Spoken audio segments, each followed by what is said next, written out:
পিরোজপুর জেলাধীন পূর্ব ভান্ডারিয়া ঐতিহ্যবাহী মন্ত্রীবাড়ি জামে মসজিদ ও ইসলামী কমপ্লেক্স ময়দানে বিগত বৎসরের ন্যায় এবৎসরও একটানা ৮ দিন ব্যাপী আয়োজিত মাহফিলের আজ 13/2/2020 ইং তারিখে তৃতীয় দিনের আয়োজিত মাহফিলের সমাপনী পর্বের মহতারাম সভাপতি কাবিলে সদ এহতেরাম ওয়ারাসাতুল আম্বিয়া হযরত উলামায়ে কিরাম শ্রদ্ধাভাজন সম্মানিত মুরব্বিগণ, উপস্থিত আমার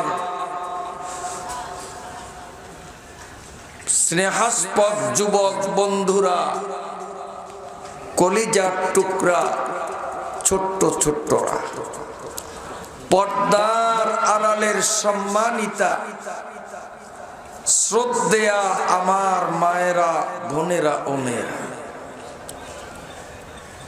ইন্তেজামিয়া কমিটির পক্ষ থেকে আমাকে সূরাতু আন-নিসার সর্বশেষ আয়াত এবং তার পরবর্তী সূরা সূরাতু আল-মায়েদার প্রথম আয়াত, দুটি আয়াতে কারিমা নিয়ে আলোচনা করার বিষয়বস্তু অর্পণ করা হয়। আমি আমার জন্য বরাদ্দকৃত আয়াতদ্বয়ের মধ্য হতে প্রথমোক্ত আয়াত তথা সূরাতু আন-নিসার সর্বশেষ আয়াত 176 নং আয়াত আপনাদের সামনে তিলাওয়াত করলাম। আল্লাহ রাব্বুল আলামিন দয়া পরবশ হয়ে আপনাদের মতো ধর্মপ্রাণ কোরআন প্রেমিকদের স্বচ্ছ মনের পরিপক্ক দোয়ার ফলশ্রুতিতে আমার মতো অযোগ্য অদমকে যদি শক্তি দান করেন,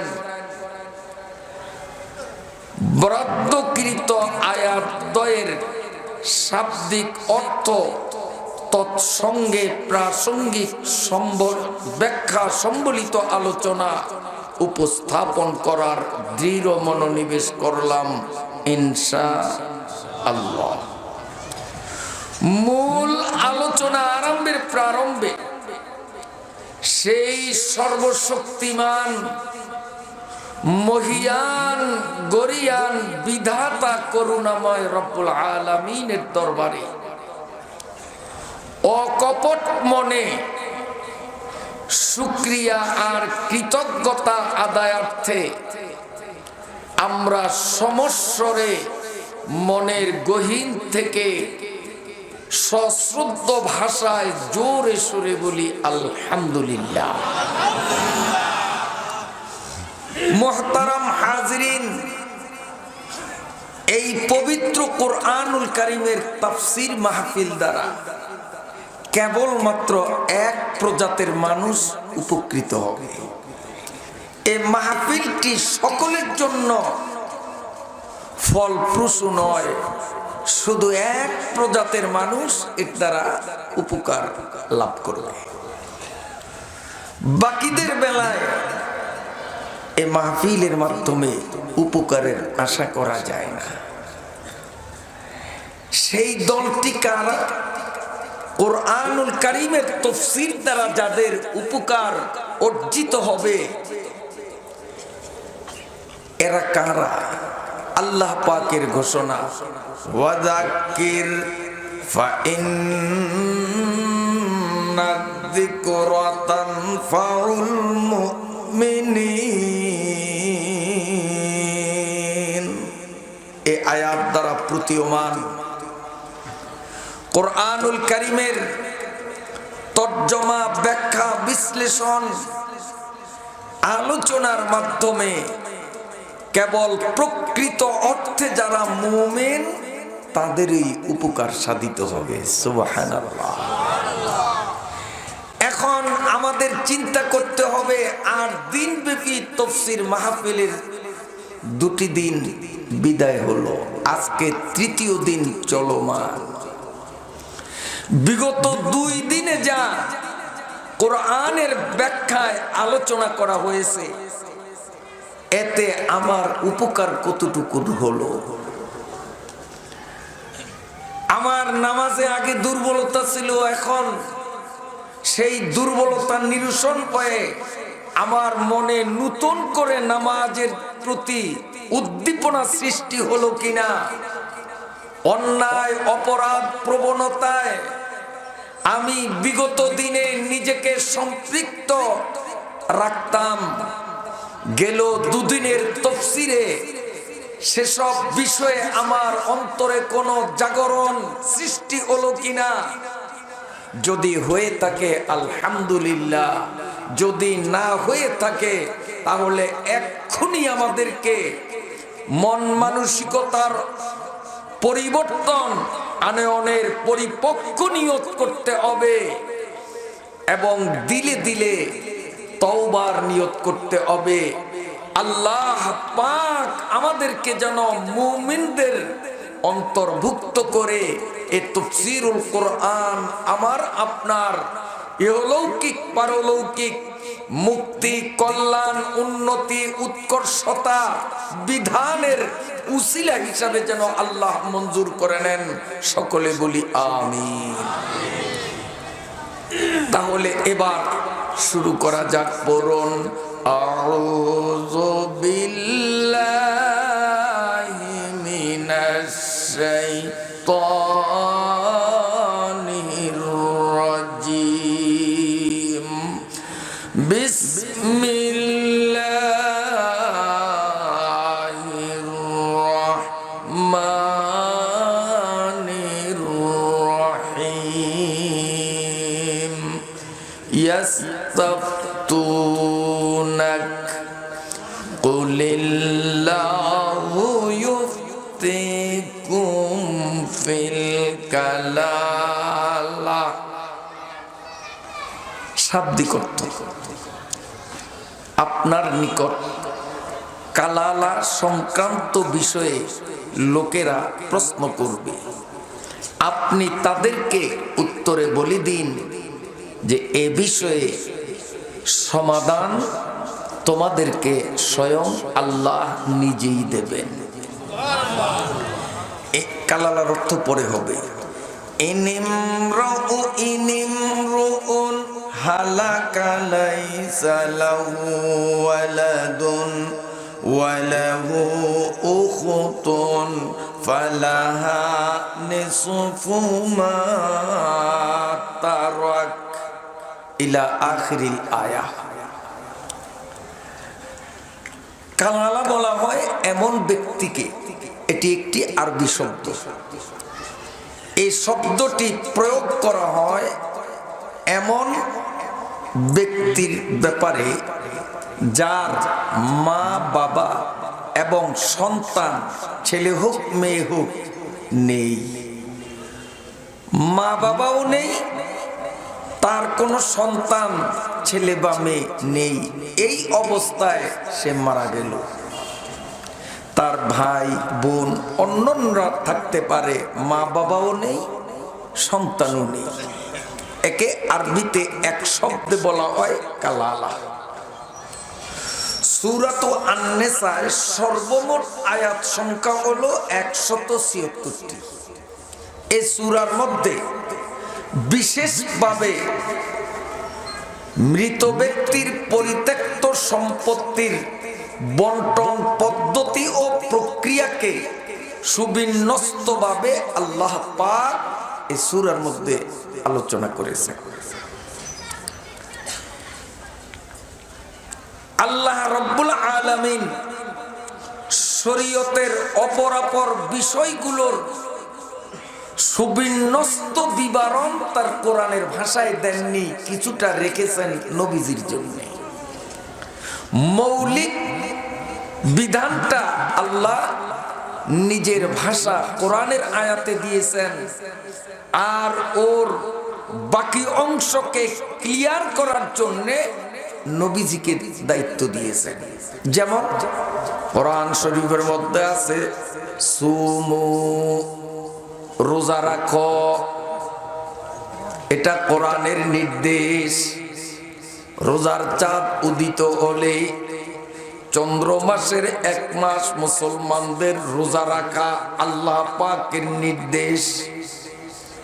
কিন্তু এ রোজা কিভাবে রাখবে, রোজা রাখার ধরনটা কেমন, কোরআন শরীফের কোথায়ও তার অস্তিত্ব পাওয়া যায় না। এই অংশটুকুন আল্লাহ পাক নবীজির ভাগে রেখে দিয়েছেন। আল্লাহ পাকের নবী সহিহ হাদিসের মাধ্যমে তার পুঙ্খানুপুঙ্খ বিশ্লেষণ দিয়েছেন। এমনি ভাবে কোরআনুল কারীমের মধ্যে সল্লু শব্দ আছে, নামাজ আদায় করো। অতএব নামাজ আদায় করা আল্লাহ পাকের বিধান মতে অবশ্য পালনীয়, বাধ্যতামূলক, কম্বলচারী নির্দেশ আমাদের জন্যে। কিন্তু নামাজ আমরা কত রাকাত পড়ব, কোন ওয়াক্তে, কিভাবে শুরু করব, কিভাবে শেষ করব, রাকাত সংখ্যা কত হবে, ওই রাকাতগুলোর মধ্যে শুরু থেকে শেষ পর্যন্ত রাকাতটাকে কমপ্লিট কিভাবে করতে হবে, এর আলোচনা আল্লাহ পাকের কোরআনে কোথায়ও খুঁজে পাওয়া যাবে না। এটা আল্লাহ পাক নবীজির জন্য রেখে দিয়েছেন। আল্লাহ পাকের নবী নিজে প্র্যাকটিক্যাল ফিল্ডে সরজমিনে নামাজ আদায় করে বলেছেন, সল্লু কামা রাআইতুমুনি উসাল্লি। কোরআনের বিধান মতো নামাজ পড়তে হবে জেনেছো, কিন্তু নামাজ পড়ার প্রক্রিয়া, নামাজ পড়ার নিয়ম এটা কোরআনে নেই। আল্লাহ পাক এটা বুঝাবার দায়িত্ব আমাকে দিয়েছেন। অতএব আমি মৌখিকভাবেও তোমাদের বলে গেলাম, প্র্যাকটিক্যালে নামাজ পড়েও দেখিয়ে দিলাম। অতএব আমাকে যেভাবে নামাজ পড়তে দেখেছো ওভাবেই তোমরা পড়ো। এভাবে যাকাত, কোরআনুল কারীমের মধ্যে আতুজ যাকাতের নির্দেশ পাওয়া যায়। মালদার ধনী যারা নির্ধারিত পরিমাণের সম্পদের মালিক হলে তারা যাকাত দেবে। এখন যাকাত কত টাকার মালিক হলে, কত সম্পদের মালিক হলে যাকাত দিতে হবে, কোরআনে তার কোনো আলোচনা আসলো না। কি পরিমাণ যাকাত দিতে হবে, শতকরা কত পার্সেন্ট দিতে হবে, তাও কোরআনুল কারীমের মধ্যে পাওয়া যায় না। আল্লাহ রাব্বুল আলামিন এই অংশটাও রেখে দিয়েছেন নবীজির জন্যে। এজন্য নবীজির হাদিসকে বলা হয় কোরআনুল কারীমের তাফসীর। নবীজির হাদিসগুলো কোরআনুল কারীমের তাফসীর। এভাবে উদাহরণত আমি দুই একটা বিধান সম্পর্কে আলোচনা করলাম। সব বিধানগুলোর বেলায় একই নিয়ম প্রযোজ্য, কিন্তু ব্যতিক্রম ধর্মী একটা বিষয় হলো মৃত ব্যক্তির পরিত্যক্ত সম্পত্তির বন্টন।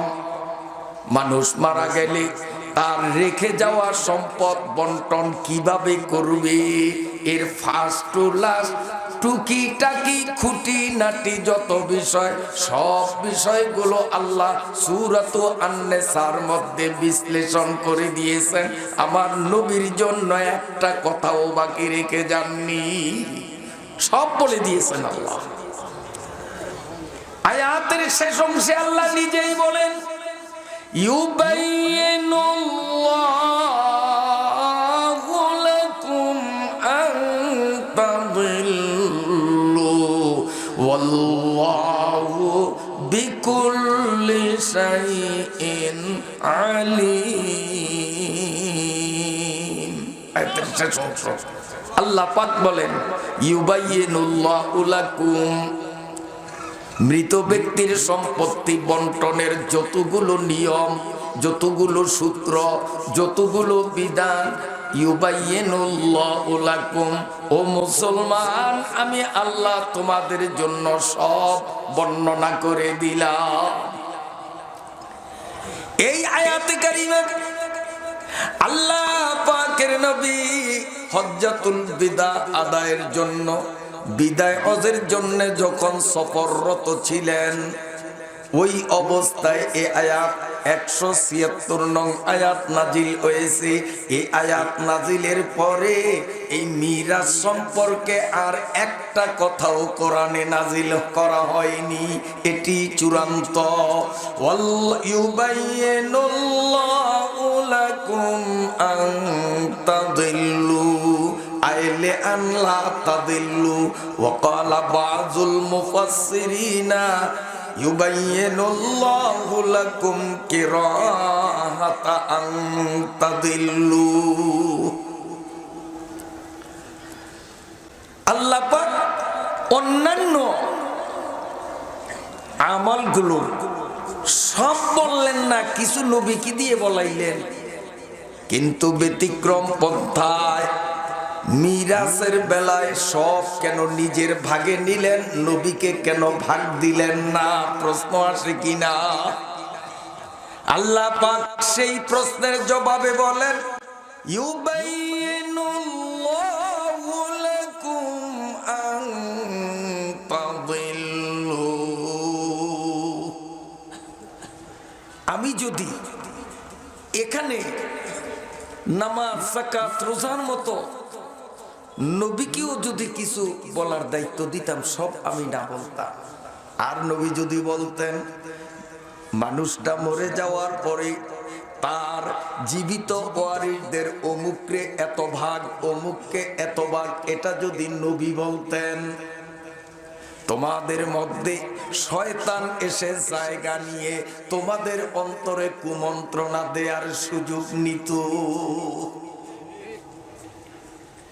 যেমন বুখারী শরীফের মধ্যে হাদিস এসেছে, হুনাইনের যুদ্ধের পরে যুদ্ধলব্ধ গনিমতের মাল আল্লাহ পাকের নবী কুরাইশদের মধ্যে নতুন মুসলিম যারা কেবল অল্প কয়েকদিন আগে ঈমান এনেছে, অথচ যুদ্ধে হুনাইনের যুদ্ধে তারা গেল না, যুদ্ধে অনুপস্থিত ওই নও মুসলিমদেরকে আল্লাহ পাকের নবী যখন যুদ্ধলব্ধ গনিমতের মালগুলো ভাগ করে দিতেছিলেন, মদিনার আনসার সাহাবীরা, এটা কিন্তু তাদের মনে লাগছে। এরা নিজেরা বলা বলতি করতে লাগলো, আমরা জীবনের ঝুঁকি নিয়ে যুদ্ধে অংশগ্রহণ করেছি, রণক্ষেত্রে আমাদের শানিত তরবার বেঈমানদের রক্তে রঞ্জিত করেছি, ক্ষত বিক্ষত হয়েছি, অথচ আমাদেরকে নবীজি দিলেন না, দিলেন ওদের যারা কুরাইশ কেবল কয়েকদিন আগে ঈমান আনলো, এখনো তারা যুদ্ধে অংশগ্রহণ করলো না, নবী ওদের দিয়ে স্বজন প্রীতি করেছেন, আমাদের কেন দিলেন না? অথচ আমরা সরজমিনে যুদ্ধ করেছিলাম। প্রশ্ন আসা স্বাভাবিক। আল্লাহ পাকের নবীর কানে যখন এই খবর পৌঁছলো, পয়গম্বরে খোদা সাল্লাল্লাহু আলাইহি ওয়াসাল্লাম সকল আনসারীদের নিয়ে একটা বৈঠক করলেন, রুদ্ধদ্বারে বৈঠক।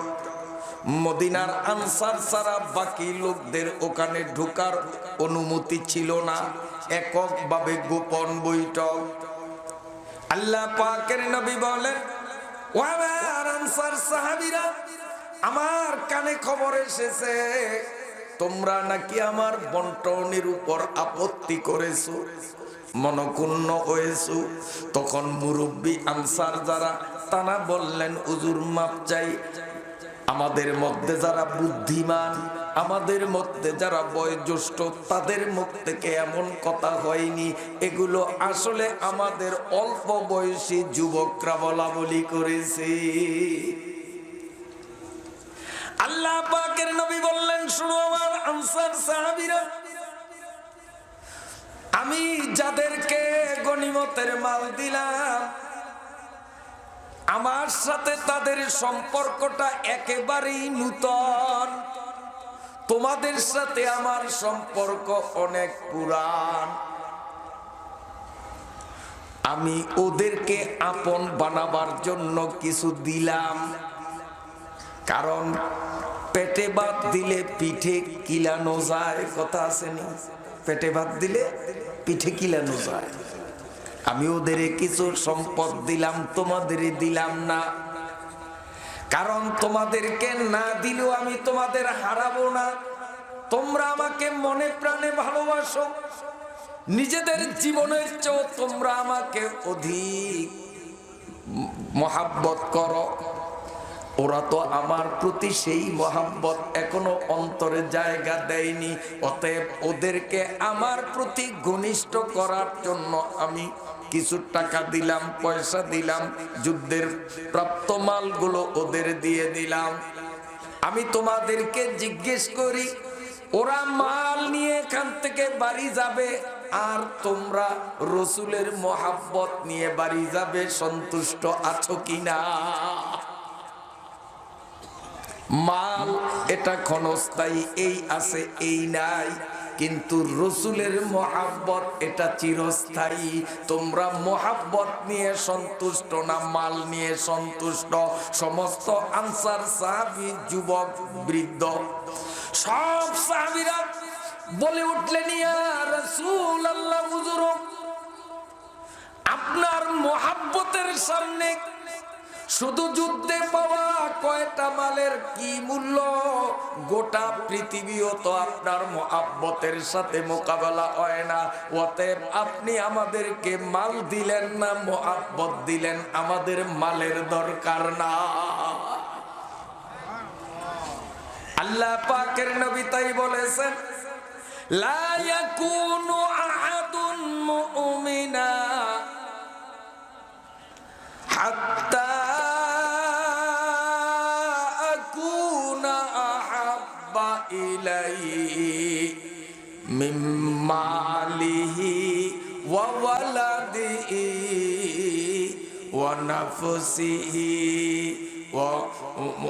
ওয়া ওয়ালিদিহি ওয়ান নাসি আজমাইন আও কামা ক্বালা আলাইহিস সালাম।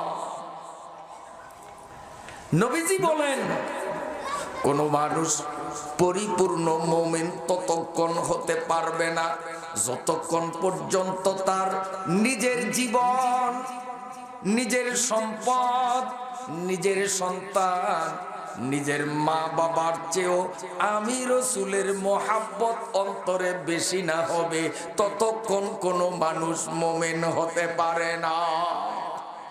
जिसे दिल में इश्क़ मोहम्मद नहीं वो दिल ही नहीं, जिस दिल में इश्क़ मोहम्मद नहीं वो दिल ही नहीं। लाखों मोमिन हो मगर ईमान में कामिल नहीं। মালের প্রতি মানুষের স্বভাবগত একটা মহাব্বত আছে। এই জন্য শয়তান জায়গা নিয়ে আনসারীদের মনের মধ্যে কুমন্ত্রণা দিয়ে নবীজির ওই মহাব্বত, যেই মহাব্বত ছাড়া মানুষ মুমিন হওয়া যায় না, মহাব্বত থেকে তাদের বিচ্ছিন্ন করার সুযোগ নিয়েছিল। আল্লাহ পাক বলেন, ইউবাইয়িনুল্লাহু লাকুম আন তাদিল্লু। আল্লাহ পাক বলেন, এই মিরাসের বিষয়গুলো যদি আমি নবীর উপরেও কিছু ছেড়ে দিতাম, আর নবী যদি বলতেন অমুকে এত অংশ, অমুকে এত অংশ, নবী যদি বলতেন, তাহলে উম্মতরা হয়তো বলতো যে নবী এখানে অমুকরে ঠকাইয়া অমুকরে বাড়াইলেন, নবীর মুহাব্বত কমে যেত, ফলে তার ঈমান নষ্ট হয়ে বেঈমান হওয়ার উপক্রম হতো। এবং জঙ্গে হুনাইনের সেই ঘটনায় শয়তান নবীজির মুহাব্বতকে আনসারদের মন থেকে সরাবার জন্য যখন কুমন্ত্রণা দিয়েছিল, আল্লাহ পাকের নবী কাছে তখন বিদ্যমান, তাই তিনি তাদের ডেকে তাদের মন থেকে ওই কুমন্ত্রণাকে তিনি সরাইতে পারলেন।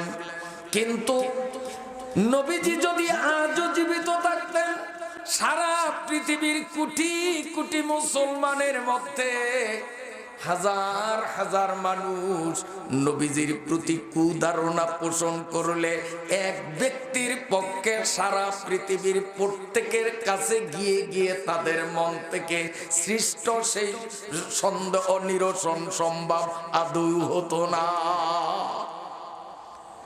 আর বর্তমান তো নবী জীবিত নেই।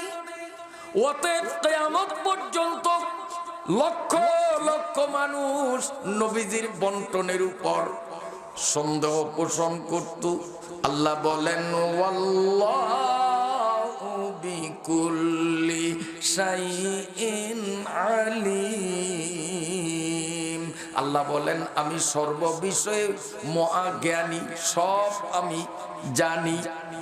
এমন একটা পরিবেশ সৃষ্টি হবে, লক্ষ লক্ষ কোটি কোটি মুসলমান নবীজির প্রতি কুধারণা পোষণ করে বেঈমান হওয়ার প্রবল সম্ভাবনা থাকতো। তাই আমি এই বিষয়টাকে নবীর উপর অর্পণ না করে আমি আল্লাহ সম্পূর্ণ নিজেই বয়ান করে দিলাম। মিরাজের যতগুলো মাসআলা সব এই সূরার মধ্যে বর্ণিত হয়েছে, কেবল কালালা সংক্রান্ত বিষয়টা অবশিষ্ট রয়ে গেছে। কালালার কথাও পিছনে আংশিক গিয়েছে, একটা বিষয় বাকি রয়ে গেল। সেই বিষয়টার মাধ্যমে আল্লাহ সূরাটাকে সমাপ্ত করেছেন। সুবহানাল্লাহ। নবী করেন নাই, তাহলে কোন আলেম উলামা করার চিন্তাই তো আমাদের মাথায় আসে না। কে করছেন? আল্লাহ। এখন সমস্যা হলো এক জায়গায় আল্লাহ পাক বন্টন সব ক্লিয়ার করে দিলেন, এরপরেও কিছু মানুষ আল্লাহর বন্টনের উপর অসন্তুষ্ট হয়ে নিজেরা চালাকি করি। কেমন একটু উদাহরণ দেই। মনে করেন আমাকে দিয়েই বলি, আমার মনে করেন 3টা ছেলে আছে, 2টা মেয়ে আছে। আমি হজে যাব,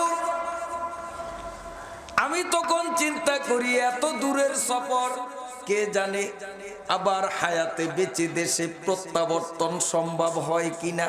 না, ওখানেই আমাকে আল্লাহ রেখে দেন।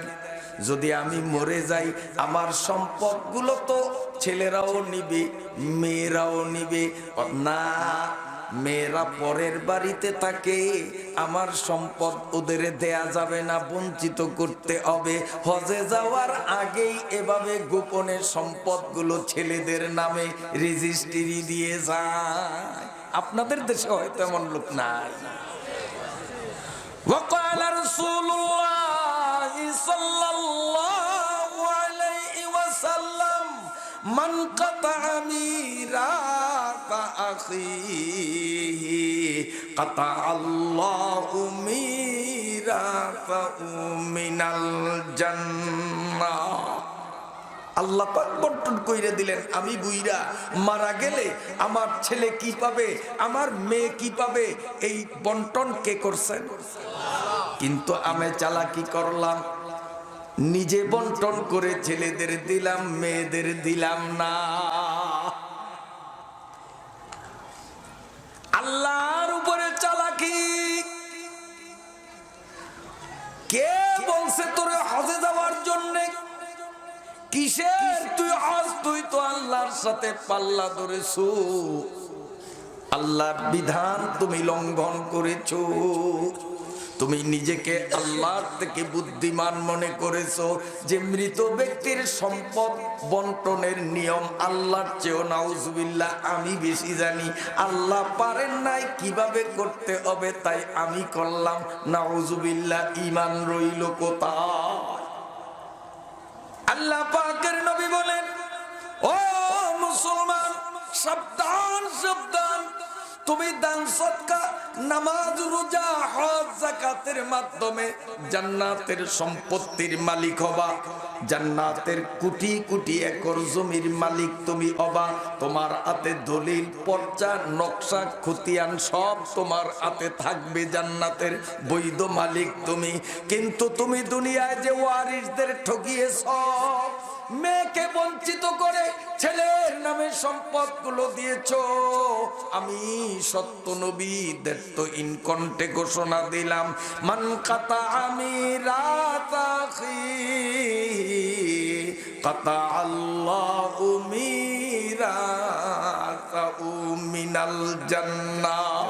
সবাই বলি নাউজুবিল্লাহ। আমার হজ দ্বারা, আমার আমল দ্বারা আমি জান্নাতের সম্পদের বৈধ মালিক হব, কিন্তু দুনিয়াতে ওয়ারিসদেরকে বঞ্চিত করার অপরাধে জান্নাতের সম্পদ থেকে আল্লাহ আমাকে বঞ্চিত করবেন। রেজিস্ট্রি দলিল হাতে থাকা সত্ত্বেও জান্নাতের জমি ভোগ করা সম্ভব হবে না। এই জন্য আমার ভাইরা চালাকি করতে নেই। আল্লাহ যেইভাবে বন্টন করেছেন, আল্লাহ যেইভাবে ঘোষণা দিয়েছেন, ওটা আমার বুঝে আসুক আর নাই আসুক, ওটা মেনে নেব। এর নামই হলো মুমিন। শরীয়তের সব কথা কিন্তু আমাদের জ্ঞানের বোধগম্য নয়। যেমন হাওয়া ছাড়লাম পিছনের রাস্তা দিয়ে, মলদার দিয়ে, উজু আছে? কথা কয়, উজু নাই। এখন কি করতে হবে? অজু করতে হবে, মানে হাত দুটি, পা দুটি, মুখমণ্ডল ধৌত করতে হবে, মাথায় সিক্ত হাত দিয়ে একটু ঘষা দিতে হবে, এই তো। কিন্তু যেই জায়গা দিয়ে হাওয়া ছাড়লাম ও জায়গা তো একটু ধুইলামও না। আমাদের স্বাভাবিক জ্ঞান বলে আমি দূষিত বায়ু ত্যাগ করলাম যেখান দিয়ে, সমস্যা তো আমার ওখানে উজু যাওয়ার। অতএব আমি হাত কেন ধোবো, আমি মুখ কেন ধোবো, আমি মাথায় কেন ভিজা হাত ঘষবো? আমি তো ওই জায়গা ধুইলেই চলে।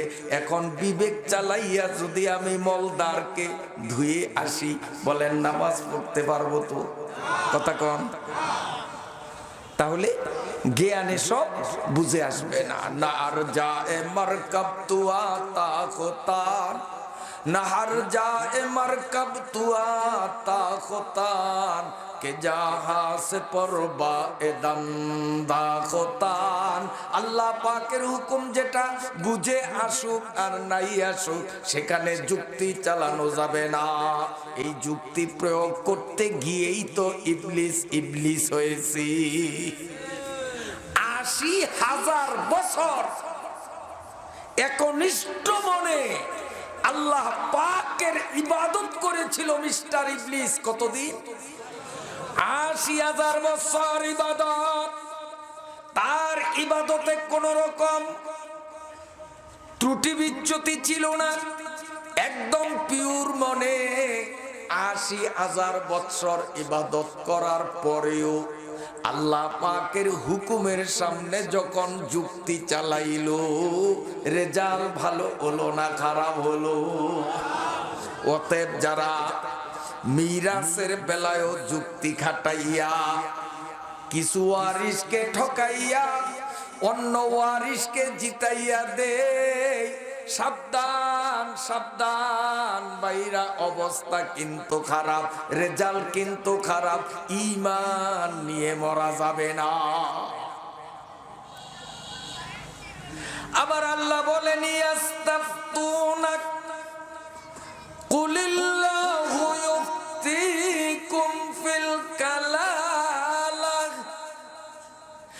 তাফসীরের কিতাবের মধ্যে লেখে হযরতে জাবের ইবনে আব্দুল্লাহ রাদিয়াল্লাহু তাআলা আনহু বলেন, আমি একবার প্রচন্ড ভাবে অসুস্থ হয়ে গেলাম, জীবনের আশা আমি ছেড়ে দিলাম, ভেবেছিলাম আমি আর বাঁচব না।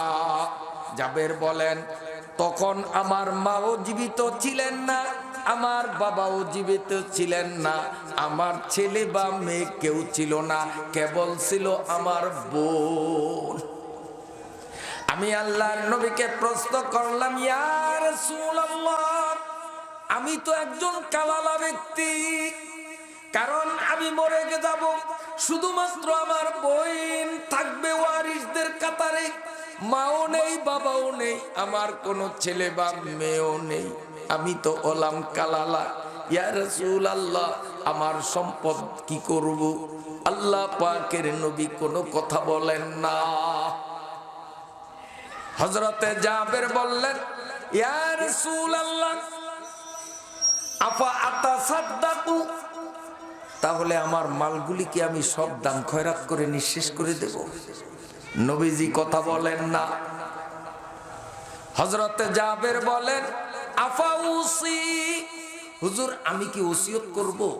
ওসিয়ত বুঝেন তো, মুমূর্ষু অবস্থায় মৃত্যুর পূর্বে বলে যাওয়া যে আমার এই সম্পদের এত অংশ এই কইরো, অত অংশ ওই কইরো, এটাকে বলি ওসিয়ত।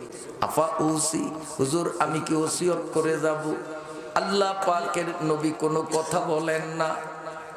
জাবের ইবনে আব্দুল্লাহ বলেন, ইয়া রাসূলুল্লাহ, তাহলে আমার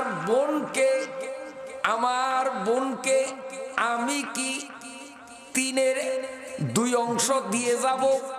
নবীজি কিচ্ছু বলেন না। জাবের বলেন, ইয়া রাসূলুল্লাহ, তাহলে কি 3-এর 1 অংশ দেব? নবীজি তখনও কথা বলেন না। জাবের বললেন, ইয়া রাসূলুল্লাহ, তাহলে আমি কি আমার মূল সম্পত্তির অর্ধেকটা বোনরে দেব? আমার নবী কোনো কথা বলেন না। অল্পক্ষণ পরেই আল্লাহ পাকের নবী বলেন, জাবের, এতক্ষণ তুমি আমারে প্রশ্ন করেছো, আমি শুধু জিব্রাইলের আগমনের অপেক্ষায় প্রতীক্ষমান ছিলাম। মুহাম্মদ হারগিজ না গুপ্তা, তা না গুপ্তা জিবরাইল হারগিজ না গুপ্তা, তা না গুপ্তা রব জলিল, ওয়া মা ইয়ানতিকু আনিল হাওয়া ইন হুয়া ইল্লা ওয়াহয়ুন ইউহা। নবী বলেন, তুমি আমারে প্রশ্ন করেছো, আমি অনুমান ভিত্তিক কোনো জবাব দেওয়ার সাহস করিনি। আমি শুধু অপেক্ষায় ছিলাম এত সংক্রান্ত কোনো বিধান নিয়ে জিব্রাইলের আগমন ঘটে কিনা। এই মাত্র জিব্রাইল এসে সূরাতুন নিসার 176 আয়াতের মাধ্যমে তোমার সমাধান দিয়েছেন।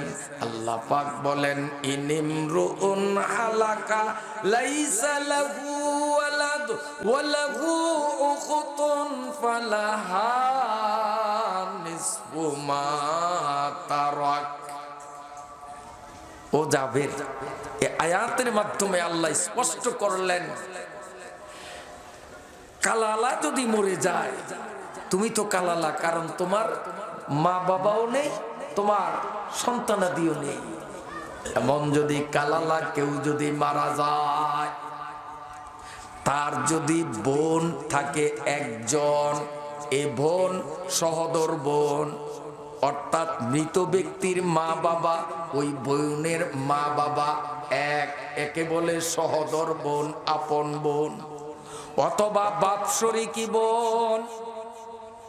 আমি মরলাম, আমার বাবা, আমার যে বোন জীবিত আছে, আমার মৃত্যুর পরে সে বোনের বাবা, উভয়ের বাবা হলো একজন, কিন্তু 2 জনের মা হলো 2 জন, হয় কিনা? কথা বোঝেন কিনা?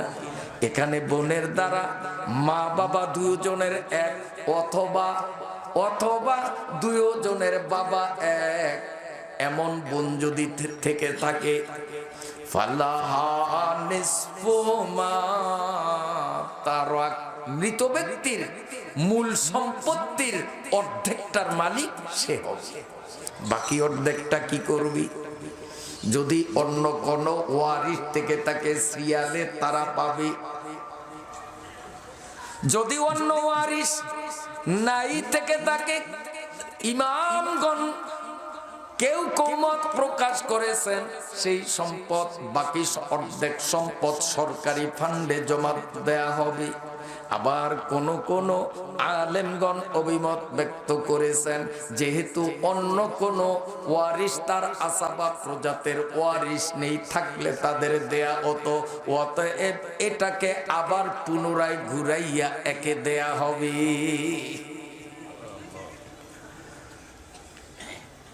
আল্লাহ পাক বলেন ওয়া ইয়ারিসুহা ইল্লাম ইয়াকুন লাহা ওয়ালাদ। আল্লাহ পাক বলেন জাবের রে, যদি তুমি কালালা না হইয়া তোমার বোন যদি কালালা হয়, অর্থাৎ তুমি বেঁচে থাকো, তোমার বোন মারা গেল, তোমার যেমন মা বাবা নাই তোমার বোনেরও তো মা বাবা নাই, যেহেতু দুইজন সহোদর ভাই বোন, তোমার বোন মা নাই বাবা নাই, তোমার বোনেরও কোনো সন্তান সন্ততি নাই, ওই অবস্থায় তোমার বোন যদি মারা যায় আর তুমি জাবের যদি জীবিত থাকো, তাহলে ও মারা গেলে আসাবা সূত্রে তুমি সম্পূর্ণ মালের মালিক হয়ে যাবি, সব মাল তোমার। ফাইন কানাতা ইসনাতাইনি ফালাহুমা সুলুসানি মিম্মা তারাক।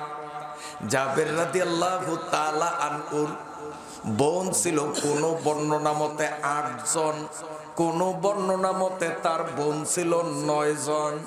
আল্লাহ রাব্বুল আলামিন বলেন ও জাবির, যেহেতু এই আয়াত হলো মিরাস সংক্রান্ত চূড়ান্ত শেষ আয়াত, অতএব তোমার বিষয়টাকে ক্লিয়ার করার আগে আমি ওই মাসলাটাকে প্রাসঙ্গিক বলে দিলাম। এবার তোমার বাস্তব জীবনে যেই ঘটনা ঘটতেছে সেই ঘটনার সমাধান শোনো। ফাইন কানাতা ইসনাতাইনি ফালাহুমা সুলুসানি মিম্মা তারাক। বোন যদি একাধিক হয়, ইসনাতাইনি ফাসারিদা, তাফসীরের মধ্যে লেখে 2 বা 2 এর অধিক বোন যদি থাকে কালালা ব্যক্তির, ফালাহুমা সুলুসান, একাধিক বোনদের জন্য হবে মূল সম্পত্তির 3 ভাগের 1 ভাগ। মূল সম্পত্তির 3 ভাগের 1 ভাগে যা হবে এটা একাধিক বোনরা বন্টন করে নিবে, বাকি যা রয়ে যাবে সেটা আগের নিয়মে যদি তার আসাবা ওয়ারিস থেকে থাকে তাদের সম্পূর্ণ দিয়ে দিবে, যদি না থাকে কেউ বলে সরকারি তহবিলে জমা হবে, কেউ বলে এদের পুনরায় দিতে হবে। ওয়া ইন কানু ইখওয়াতার রিজালান ওয়া নিসা। প্রাসঙ্গিক আরো একটা মাসআলা জাবের তোমার অবগতির জন্য বলছি, কষ্ট হয়নি আপনাদের? কেন তো ধারাবাহিক তাফসীর, আয়াতে যা তাই বলতে হবে। যদি ধারাবাহিক তাফসীর না হতো তাহলে শ্রুতিমধুর হাসি কান্না বিজড়িত অনেক আলোচনা কোরআন শরীফে আছে, সুবিধা মতো অন্য যে কোনো আয়াত নিতে পারতাম, কিন্তু যেহেতু আপনাদের ধারাবাহিকতার রক্ষার নিমিত্তে আয়াতে যা আসবে তাই আমাদের বলতে হবে, ঠিক আছে কিনা? এখানে আরো অনেক কথা বলার ছিল, আমি এড়াইয়া গেলাম। তার কারণ এই মিরাজ সংক্রান্ত মাসআলা এই আয়াতের ব্যাখ্যায় অনেকগুলো জটিল গুরুত্বপূর্ণ বিধান রয়েছে, যেগুলো আপনাদের মতো সর্বসাধারণের বোধগম্য হবে না। ওগুলো বুঝতে হলে অন্তত কামেল বা দাওরায়ে হাদিস টাইটেল পাস। তারপরেও এই ফারায়েজটা এমনই একটা জটিল, 1000 2000 মাওলানার মধ্যে 2-4 জন এ বিষয়ে পারদর্শী বের করা বড় কঠিন। ফরজ কিন্তু সবাই পারে না, এটা খুব কঠিন। আল্লাহ পাকের শুকরিয়া। ওয়া আম্মা বিনিআমাতি রাব্বিকা ফাহাদ্দিস। আমি যখন ছাত্র জীবনে এই বিষয়ের উপরে যখন লেখাপড়া করেছি, আমরা আলহামদুলিল্লাহ ভোলার থেকে 3টা ছেলে প্রাইজ নিয়েছিলাম, তার মধ্যে অধম গুনাহগারও একজন।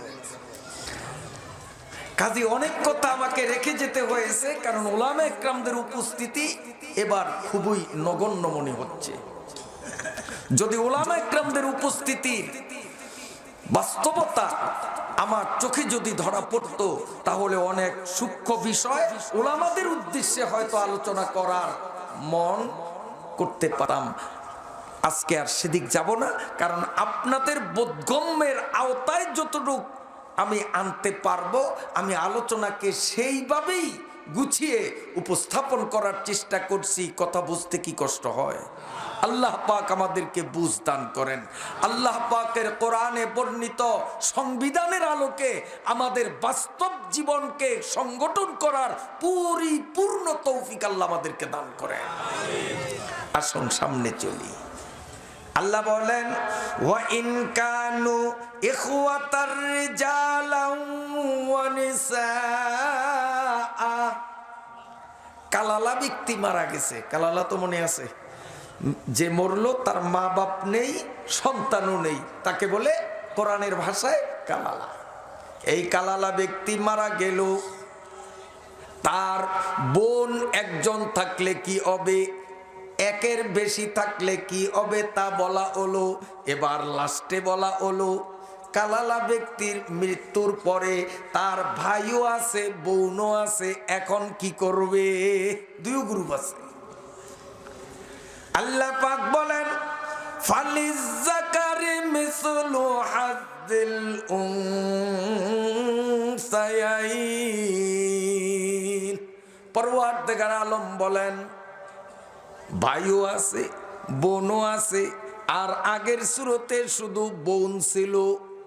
বোন হলো জবিউল ফুরুজ, নিসফের অধিকারী, অর্ধেকের অধিকারী। তার বিশ্লেষণ আগে গেল। ভাই আর বোন উভয় গ্রুপ যদি একত্রে থাকে, ভাই যতজন হোক আর বোন যতজনই হোক, একজন বা একাধিক, যতজন হোক না কেন, এখানে সম্পদগুলাকে ভাগ করতে হবে। লিজ্জাকারে মিসলু হাজ্জিল উনসায়াইন, অর্থাৎ একটা বোনকে 1 মাথা ধরতে হবে, একটা ভাইকে 2 মাথা ধরতে হবে। কথা বুঝাইতে পারি নাই? মানে ভাইরা বোনদের ডবল পাবে। যেমন 3% সম্পত্তি আছে, 1 ভাই 1 বোন, তাহলে ভাই কয় শতাংশ, বোন?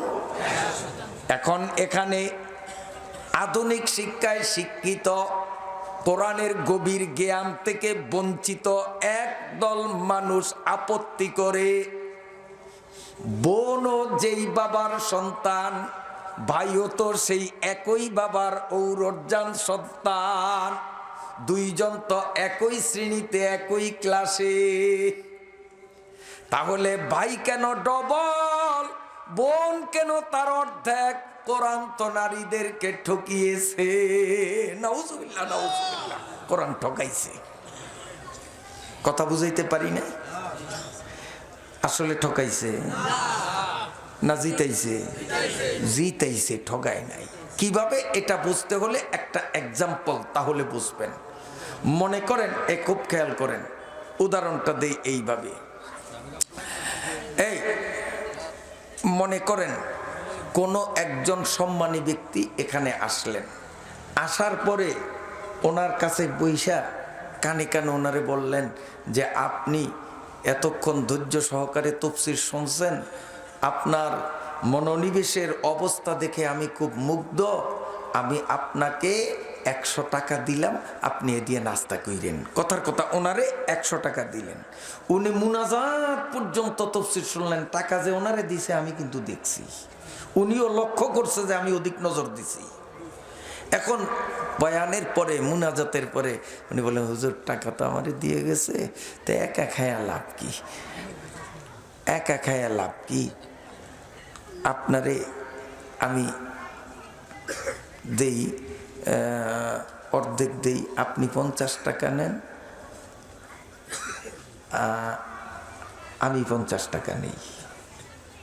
হ্যাঁ, তখন আমি যদি ওনাকে বলি, এ মিয়া আপনার এই ভাগ আমি মানি না, আপনি ওয়াজ শুনছেন, ওয়াজ করছেন, বয়ান করছি, আমি ঘামে গেছি শীতের দিনে, আমি বয়ান না করলে আপনি মাহফিলও আসতেন না, ওই লোকের টাকাও পাইতেন না, পাওয়ার মূল কারণ আমি, অতএব আমাকে দিতে হবে 70 টাকা, আপনি দিবেন 30 টাকা। লাগছি দুইজনে ঝগড়া।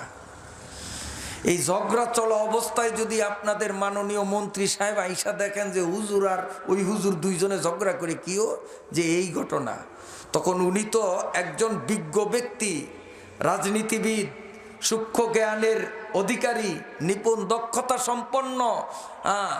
উনি বললেন যে হুজুর আপনাকে কত দিছে? আমি বলে 50 টাকা দেয়, আমি নিতে রাজি না। তখন উনি আমাকে বলেন যে হুজুর, উনি আপনাকে 50 টাকার সাথে আপনি নিয়ে যান, আইনে আইনে বিচার করলে আপনি 1 পয়সাও পান না। উনি আমাকে কি বলে, 1 পয়সাও পান না। কিসের 70 টাকা চান? আপনারে 50 টাকা দিতেছে, এতে আপনি সন্তুষ্ট? ও 50টা, উদাহরণটা ঠিক সেট হয় না, 50, উনি আমার 30 টাকা দিতে চাইছে, 50-এর বাদে আমার বাকি 30 দিতে চাইছে, বাকি উনি নিতে চাইছে, উনি বেশি নিতে চাইছে, আমারে কম দিতে চাইছে। কথা বোঝেন নাই? এখন মন্ত্রী সাহেব আমাকে বলে যে হুজুর আপনারে 30 টাকা দেয়, 30 টাকাই সন্তুষ্ট থাকেন, এটা দিছে আপনাকে আপোষে না বিচারে করিয়া দিছে? উনি বিচারের রায় দিছে না আপোষে? উনি আপোষে আপনাকে 30 দিছে, আপনারে খুব জিতাইছে, আপনি নিয়ে যান। আমি বললাম কেন? আমাকে 50 দিতে হবে, অর্ধেক দিতে হবে, সমান ভাগ হবে। মন্ত্রী তখন বলবেন যে হুজুর টাকা আপনারে দিছে না ওনারে দিছে? চা খাইয়েন হুজুরে নিয়ে এই কথা বলছে না? বলে নেয়, ওনাকেই বলছে আপনি চা খাইয়েন।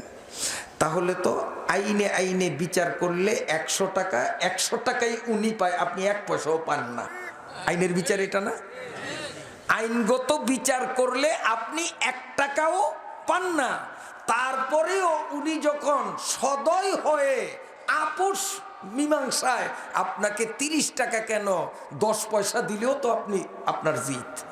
মোটে বিচারে পান না, ওখানে 10 পয়সা দিলেও তো আপনি না পাওয়ার ব্যক্তি পাইলেন। ঠিক না? জিত না ঠক? হ্যাঁ আমার ভাইরা, বাবাজিরা, এই যে মৃত ব্যক্তির ভাই আছে, মৃত ব্যক্তির বোন আছে, গভীরভাবে আল্লাহ রাব্বুল আলামিন লক্ষ্য করে দেখলেন ভাই বোনের মধ্যে ভাইয়ের অনেকগুলো খরচের খাত আছে, বোনের একটা খরচের খাতও নাই। ভাইয়ের খরচের খাত হলো এই ভাই নিজের ভরণ পোষণ নিজেকেই দেখতে হবে, ঠিক কিনা? তারপরে এই ভাইয়ের স্ত্রী আছে, স্ত্রীর ভরণ পোষণ এই ভাই বুঝতে হবে। এই ভাইয়ের সন্তানাদি আছে, ওই সন্তানাদিদের খরচ এগুলো তাকেই দেখতে হবে। তাহলে এর নিজের খরচ, এর স্ত্রীর খরচ, এর সন্তানের খরচ, খাত কয়টা? 3টা। কিন্তু এই যে বোন, বোনের নিজের খরচের কোনো একটা খাতও নাই, কারণ ব্যক্তিগত নিজের খরচ এটা হলো তার স্বামীর জিম্মায়, ঠিক কিনা? তারপরে এ বোনের পেট থেকে যে সন্তানাদি এসেছে ওদের খরচও বোনের জিম্মায় নয়, কার জিম্মায়? বোনের স্বামীর জিম্মায়। এরপরে এই বোনের যে স্বামী আছে ওই স্বামীর খরচও বোন দেখবে না, বরং তার স্বামী তো ওরটা দেখবে। তাহলে উচিত বিচার করলে ও তো মোটেই না পাওয়ার কথা ছিল, কারণ একটা খরচের খাত বোনের নাই, ভাইয়ের 3টা খরচের খাত। উচিত বিচার করলে সম্পূর্ণ সম্পদ ভাইয়ে পায় কিনা?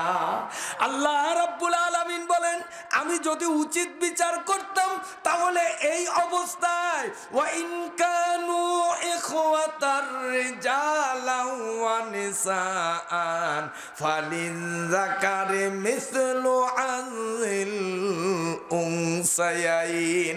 আমি উচিত বিচার করলে বোনকে মোটেও দিতাম না, কারণ বোন রে তোর খরচের খাত নাই, সম্পূর্ণটা বাইকে দিয়ে দিতাম যেহেতু তার খরচের খাত আছে। এরপরেও আমি আল্লাহ দয়ালু হয়ে, নারীর প্রতি দয়াদ্র হয়ে, নারীর মর্যাদাকেও অক্ষুণ্ণ রাখার জন্যে আমি আপোষ মীমাংসায় ভাইয়ের অর্ধেকের মালিক তারে বানাইয়া দিলাম। এবার বলেন বোন রে কম দিয়া আল্লাহ জিতাইলেন না ঠকাইলেন? ও না দিলেও তো ঠকাইতেন না। আল্লাহ ইউবাইয়িনুল্লাহু লাকুম আন তাদিল্লু ওয়াল্লাহু বিকুল্লি শাইইন আলীম।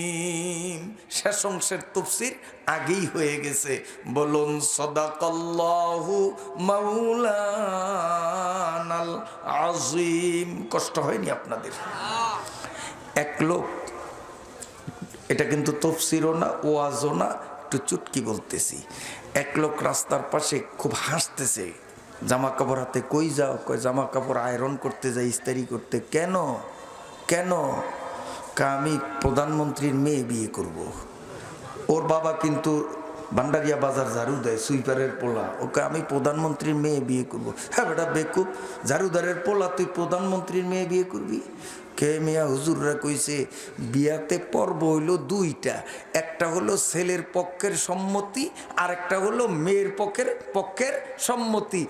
যদি দুইজন সাক্ষীর উপস্থিতিতে দুই পক্ষের কি হয়, সম্মতি হয়, তাতেই বিয়া। খোদবা টোদবা এগুলি কোনো জরুরি না, হলো সুন্নত। ও না হইলেও বিয়ে হয়ে যায়। তাহলে বিয়ার পর্ব কয়টা? দুইটা। ছেলের পক্ষের সমর্থন, মেয়ের পক্ষের সমর্থন।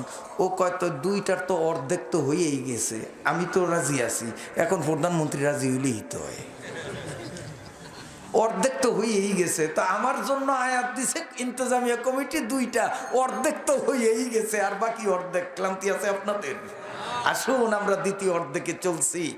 পবিত্র সূরাতুল মাইদা, পবিত্র নগরী মদিনা নগরীতে অবতীর্ণ আয়াত সংখ্যা সর্বমোট 112 এবং সূরাটি মোট 16টি রুকুতে সম্বলিত। প্রথম আয়াত আমার বরাদ্দে। হে ঈমানদারগণ, পূর্ণ করো উকুদ। উকুদের অর্থ পরে বলবো। পূর্ণ করো তোমরা উকুদ। হালাল করা গেল তোমাদের জন্য গৃহপালিত নির্বোধ চতুষ্পদ জন্তু, তবে তা নয় যা কিছুক্ষণ পরেই তোমাদের বলে দেয়া হবে। এমত অবস্থায় যখন তোমরা ইহরামে থাকবে, শিকার তোমাদের জন্য অবৈধ থাকবে। নিশ্চয়ই আল্লাহ তাআলা নির্দেশ দেন যা তিনি ইচ্ছে করেন। এ হলো সূরাতু আল মাইদার প্রথম আয়াতের মোটামুটি শাব্দিক বাঙ্গানুবাদ। আসুন এবার তাফসীর বা ব্যাখ্যা। ইয়া আইয়ুহাল্লাযীনা আমানু, শাব্দিক অর্থ হলো হে ঈমানদারগণ। এখন ঈমানদার বলে কাকে উদ্দেশ্য? আল্লাহ পাক কাকে ডাক দিলেন? এখানে তাফসীরবিদদের মধ্যে দুইটা অভিমত পাওয়া যায়। এক শ্রেণীর তাফসীর বিশারদগণ বলেন ইয়া আইয়ুহাল্লাযীনা আমানুর দ্বারা উদ্দেশ্য হলো ইহুদি এবং খ্রিস্টান। কারণ নবী পাকের জামানায় ইহুদি এবং খ্রিস্টান এরাও প্রকৃত মুমিন ছিল। ধীরে ধীরে তারা তৌরাত এবং ইনজিলের মধ্যে পরিবর্তন পরিবর্তন সংযোজন সংস্করণের মাধ্যমে মূল আসমানি কিতাবকে উলট পুলট করে এখন সব বেঈমান। বর্তমানে কোনো ইয়াহুদার খ্রিস্টানরা মুমিন নয়। এই আয়াত যখন নাজিল হয়েছিল তখনকার ইয়াহুদ তখনকার খ্রিস্টান তারাও ঈমানদার ছিল, কারণ মূল তৌরাতে বিশ্বাসী ছিল, মূল ইঞ্জিলে বিশ্বাসী ছিল। কেবলমাত্র তারা একটু একটু করে পরিবর্তনের কার্যক্রম শুরু করেছে। ও ভাইরা বাবাজিরা,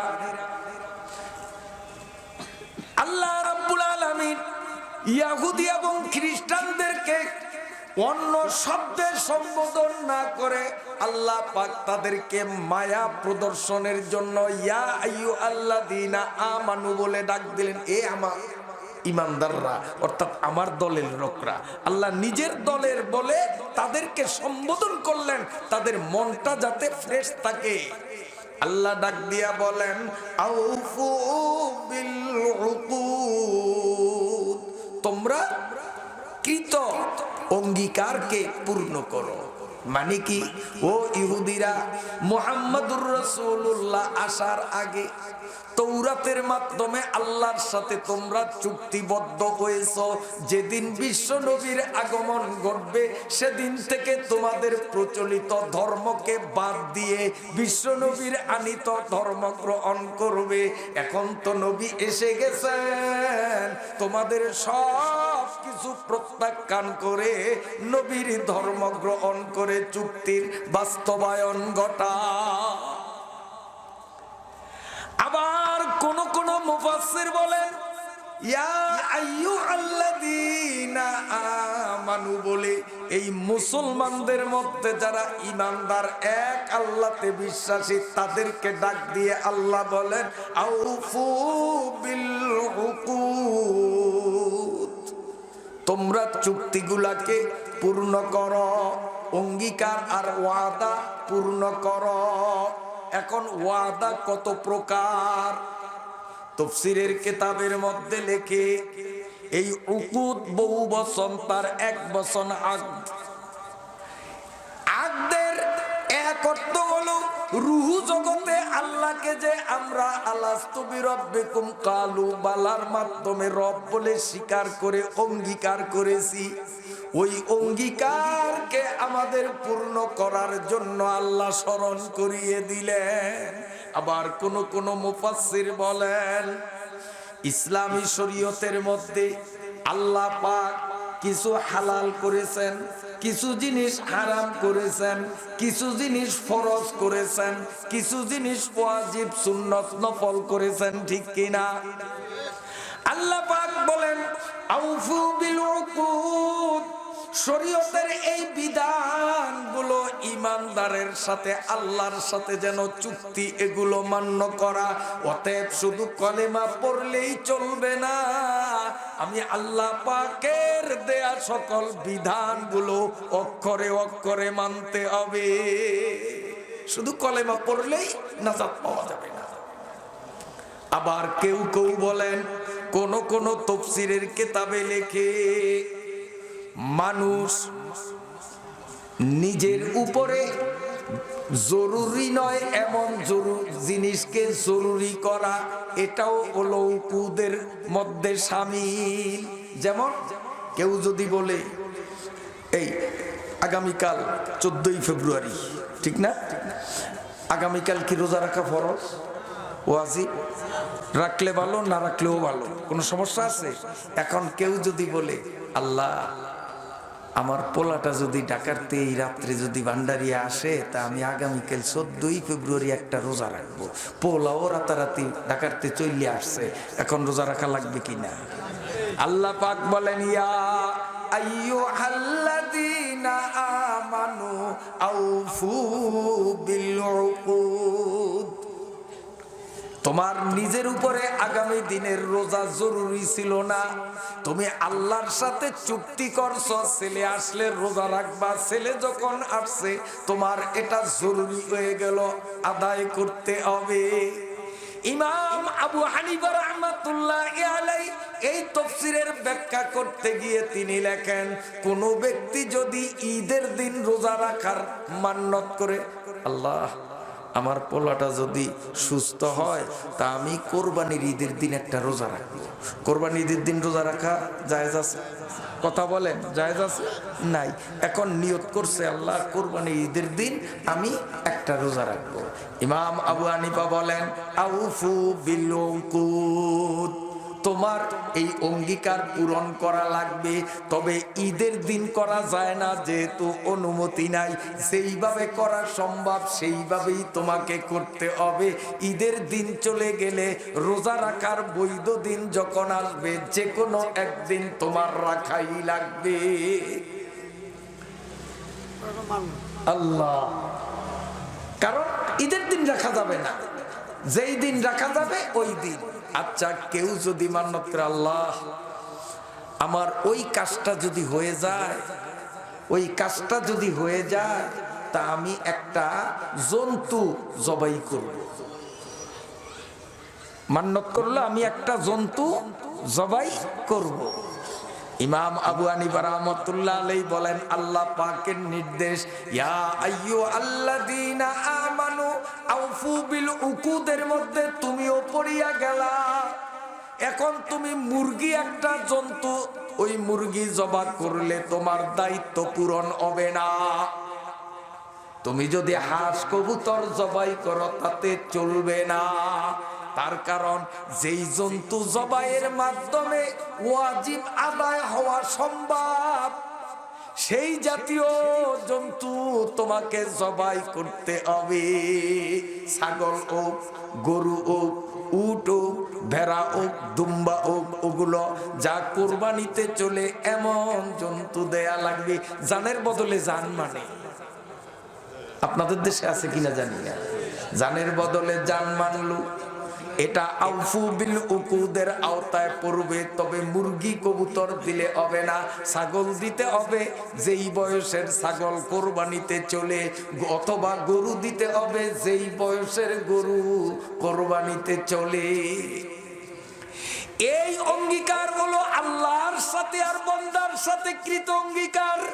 মুফাসসিরিনে কেরাম বলেন, যেহেতু আল উকুদ বহুবচন এবং তার উপরে আলিফ লাম লাগিয়েছে, আরবি ব্যাকরণ মতে এই আলিফ লাম হলো আলিফ লামে ইস্তেগরাকি, অর্থাৎ অঙ্গীকার জাতীয় যত একক আছে সব তার অন্তর্ভুক্ত। অতএব মানুষে মানুষে যদি অঙ্গীকার করে সেটাও এর অন্তর্ভুক্ত, সেটাও পূরণ করা ফরজ। শুনলে অবাক হবেন, শিক্ষণীয় কথা। ভারতের একজন বিজ্ঞ আলেম, বড় বুজুর্গ, ওনার নাম নামটা ভুলে গেছি, স্মরণ হলে বলবো আবার। তো ওই হযরত খুব বড় আলেম, উনি তার ফ্যামিলি সদস্য নিয়ে কোথাও বেড়াতে যাচ্ছেন। পথিমধ্যে ডাকাইতের হাতে পড়ছে। ডাকাতরা বললেন যে হুজুর, লুৎফুর রহমান রহমতুল্লাহ আলাইহি, হযরত মাওলানা লুৎফুর রহমান সাহেব সামনে, যে হুজুর আমরা ডাকাত অস্ত্র নিছি, কি আছে দেন, এখন সবাইকে আমরা চেক করব, যার কাছে যা পাই তা নিয়ে যাব। লুৎফুর রহমান সাহেব হাত জোর করে ডাকাত সর্দারকে বললেন, ভাইজান আমি আলেম মানুষ, অন্তত এদিক বিবেচনা করিয়া আমার মহিলাদের আপনারা চেক করিয়েন না।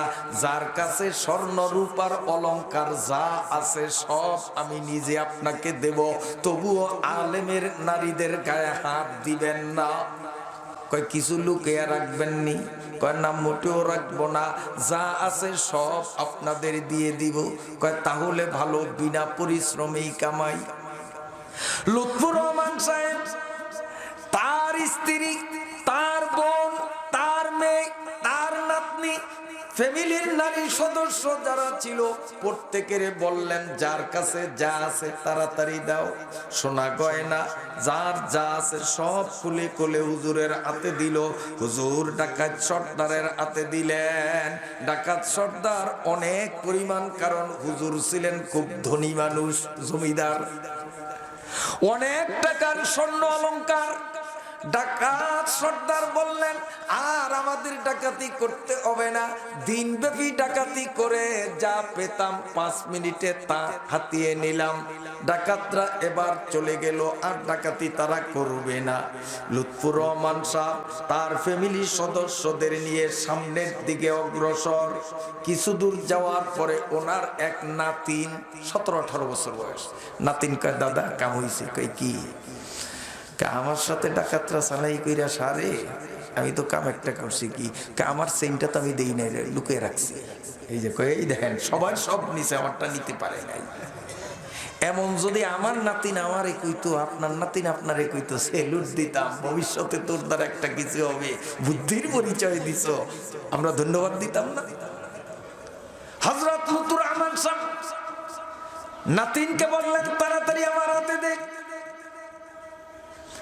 যখন নাতিন দাদার হাতে স্বর্ণের চেনটা দিয়ে দিল, বললেন, তোরা দাঁড়া, আমি এটা ডাকাইতদের হাতে পৌঁছে দিই।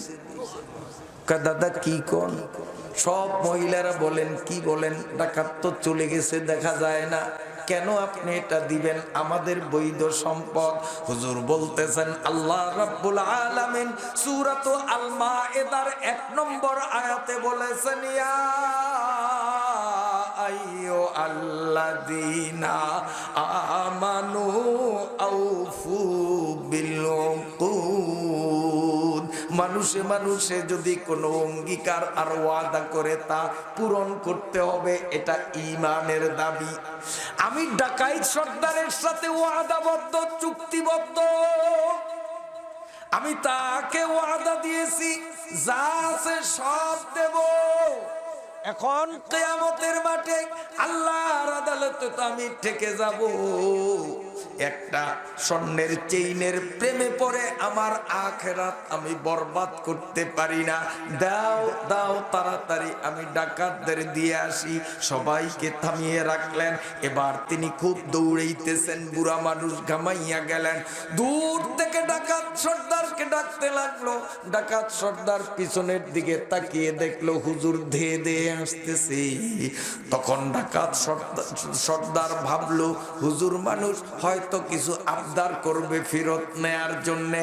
যা হোক, আলেম মানুষ যখন আসে, বুড়ো মানুষ বিমুখ করব না, কিছু দিব, অর্ধেক নেব, অর্ধেক আমরা ফেরত দিব। তারা পরামর্শ করে আল্লাহর ওলি আল্লামা লুৎফুর রহমান সাহেব রাহমাতুল্লাহি আলাইহি সারা শরীর ঘর্মাক্ত হয়ে গেছে, ঘামে সিক্ত বদনে ডাকাত সর্দারের কাছে গিয়ে বলে, সর্দার সাহেব, এই নেন একটা চেইন রয়ে গেছে, ভুলে দিতে পারি নাই, তাই এটা নিয়ে আসলাম। ডাকাত সর্দার বলেন, আশ্চর্য ব্যাপার, আপনারা কোথায় গেলেন, আমরা কোথায় আসলাম, কেউ কাউকে দেখি না, কেন আপনি ফেরত আনলেন? এটা ফেরত না আনলেও তো আপনাদের সমস্যা ছিল না। বুড়ো মানুষ, এত কষ্ট করে চেইন ফেরত দিতে কেন আসলেন? ও না দিলেও তো আমরা জানতাম না, বুঝতাম না। লুৎফুর রহমান সাহেব বলেন, বাবা, আমরা মুসলমান, আমরা ইমানদার, আর আল্লাহ পাক ইমানদারদের বলেছেন, ইয়া আইয়ুহাল্লাযীনা আমানু আউফু বিল উকুদ। আল্লাহ বলছেন, ওয়াদা পূরণ করার জন্য আমি তো আপনার সাথে ওয়াদা করছি, যা আছে সব দেব, এটা না দিলে তো ওয়াদা রক্ষা হইল না। আমার কাছে স্বর্ণের চেয়ে ঈমানের দাম বেশি। অতএব আমার ঈমান বাঁচাবার তাকিদে আমি আপনাকে স্বর্ণ দিতে আসলাম। সঙ্গে সঙ্গে ডাকাত সর্দার তার সকল সদস্যদের নিয়ে লুৎফুর রহমান রাহমাতুল্লাহ আলাইহির পথ প্রান্তে লুটিয়ে পড়ল। দুই চোখের পানি ছেড়ে তারা তওবা করল, হুজুর, আপনি দয়া করে আমাদেরকে আপনার মুরিদ বানিয়ে নেন। আমরা ওয়াদা করলাম জীবনে আর কোনোদিন ডাকাতি করব না। আপনি যেভাবে ওয়াদা পূরণ করেছেন আখিরাতের ডরে, নিজের ঈমান রক্ষার নিমিত্তে, ওগো হুজুর, আপনি জীবনে কোনো গুনাহ করেন নাই, তারপরেও ঈমান টিকিয়ে রাখে আখিরাতকে ঠিক রাখার জন্য সৈন্য নিয়ে আসলেন। আমাদের গোটা জীবনই তো আকাম কুকামে পাপ পঙ্কিলতায় কাটিয়ে দিলাম, আখিরাতকে তো আপনার চেয়েও লক্ষ গুণে আমাদের ভয় করা দরকার। আপনি যখন এতটা ভয়ভীত, আপনার চেয়েও কোটি গুণ ভয় আমাদের করা দরকার। অতএব নেন, আমরা কিচ্ছু রাখবো না, সব ফেরত দিয়ে দিলাম। আর আপনার হাতে হাত রেখে ওয়াদা করলাম জীবনে আর কোনোদিন ডাকাতি করব না। সুবহানাল্লাহ। মুফাসসিরিনে কেরাম বলেন এর আরো অনেক ব্যাখ্যা। বলেন বেচা বিক্রি এটাও একটা চুক্তি, বেচা বিক্রিও একটা চুক্তি। এইভাবে স্বামী স্ত্রীর বিবাহ হওয়া এটাও একটা চুক্তি। স্বামী একটা মেয়েকে বিয়ে করলো, কোন চুক্তিতে আবদ্ধ? যে এই মেয়েটার ভরণ পোষণ যা সব আমি নিজ মাথায় নেব, এই চুক্তির উপর কিনা কথা বলেন। আবার স্ত্রীও এই অপরিচিত ছেলের দাম্পত্যে আসলো, এক চুক্তিতে আবদ্ধ হয়ে মনে প্রাণে আমি স্বামীর খিদমত করে যাব। কিন্তু আমাদের সমাজে দেখা যায় বিয়ের পরে নতুন নতুন স্বামী স্ত্রীর বেশ মাশাআল্লাহ সুসম্পর্ক, এরপরেই দেখা যায় আল্লাহ মাফ করুক এই বর্তমানের মোবাইলের কুমন্ত্রণায় বহু স্বামীরা মোবাইলের মাধ্যমে অন্য মেয়েদের সাথে অসৎ সম্পর্ক গড়ে তোলে, রাত ব্যাপী তার সাথে অবৈধ প্রেমালাপ করে নিজের স্ত্রীর খবর নেয় না। আছে না নাই? আবার বহু ফ্যামিলিতেও দেখা যায় উল্টো, স্বামী বেচারা খেয়ে না খেয়ে কত কষ্ট করে স্ত্রীর ভরণ পোষণে ব্যস্ত, ওই স্ত্রী মোবাইলে অন্য জায়গায় লাইন লাগায়, হয়তো আপনাদের এলাকায় না। এই জন্যই তো বলতে হয় মোবাইল রাশাইয়ে মোলে কোদা কি, মোবাইল রাশাইয়ে মোলে দা কি, তরকে আলা জিম্বে বায়াত আয় আমি, মোবাইল রা মারে কাতিল মিশুমার তাতুয়ানি আজমু বাইল কুন আজার, মারে কাতিল সোয়ে গোরেস্তা বুরাব, মোবাইলা তো সোয়ে জাহান্নাম বুরাব। ও জুয়ান বন্ধুরা, বর্তমান জমানায় মানুষকে পশুর থেকেও অদম বানাইবার জঘন্যতম অস্ত্রের নাম হলো মোবাইল। ছাত্র ছাত্রী মাদ্রাসা স্কুল কলেজ ভার্সিটি যেখানেই পড়ালেখা করুক, ছাত্র আর ছাত্রীদের হাতে মোবাইল দেয়া মানে তার ভবিষ্যৎ জীবনের পায়ে কুড়াল মারা। মোবাইল রা মারে কাতিল মিশুমার, মোবাইল রা মারে কাতিল মিশুমার তাতুয়ানি আল মোবাইল কুন আজার। যে কথাগুলো বলতেছি আমার সাথে আরবি তাফসীরে কিতাব রয়েছে, অনেকগুলো তাফসীর সাথে নিয়ে আসছি। মোবাইলের মধ্যে আছে আমার ডাউনলোড দেওয়া অনেকগুলো তাফসীর, সেই সাথে এভাবে বাস্তবের তাফসীর আরবি আমার রুমে আছে। ও পথে পথে গাড়িতে বসে বসে দেখতে দেখতে এসেছি, আরবি কথাগুলো বাংলায় আপনাদের শুনাইতেছি। এই ওকুদের মধ্যে স্বামী স্ত্রীর সম্পর্ক যে অন্তর্ভুক্ত স্পষ্ট করে লেখা আছে, সেই সাথে এই সম্পর্কটা বিনষ্ট হয় মোবাইলের মাধ্যমে। তাই আমার স্বরচিত কতগুলো কবিতা ফার্সি ভাষায়, এগুলো কোনো কিতাবে পাওয়া যাবে না।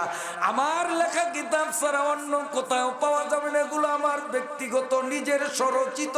আমি বর্তমান অবস্থার প্রেক্ষাপটকে সামনে রেখে কবিতাগুলো নিজেই তৈরি করেছি।